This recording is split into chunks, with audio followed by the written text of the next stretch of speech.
ერთი თვის განმავლობაში ყველაფერი მთელი სახელმწიფო აპარატი მუშაობს იმაზე, რომ როგორმე ივანიშვილის ფული დაიცვას. ერთი შვეიცარიული ბანკი, შემდგომ ჩივილი მეორე შვეიცარიულ ბანკთან, მერე გიორგი ბაჩიაშვილის ბიტკოინები. ეს მოქალაქეებს უნდა აუხსნათ, რომ მათ ყოველდღიურ სოციალურ პრობლემებზე მთავრობა კი არ ზრუნავს და ივანიშვილი კი არ ზრუნავს. ისინი ზრუნავენ მხოლოდ და მხოლოდ თავისი ფულის დაცვაზე, ფულის გარდა.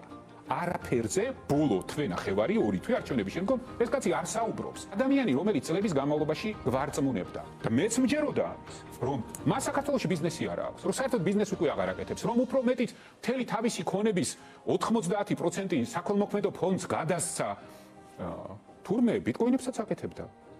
ეხლა აგერ გავიგეთ, რომ თურმე ჰესებშიც ფულს დებდა.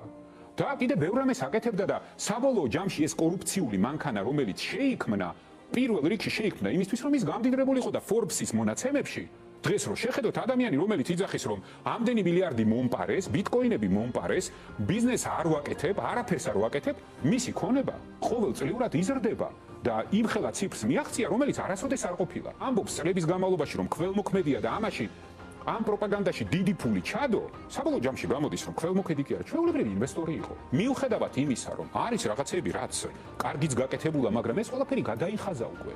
და იმისთვის, რომ ადამიანმა ერთხელ კარგი რაღაცა გააკეთა, ეს იმას არ ნიშნავს, რომ საბოლოო ჯამში მთელი სახელმწიფო უნდა იხმარო შემდგომ მთელი ცხოვრება.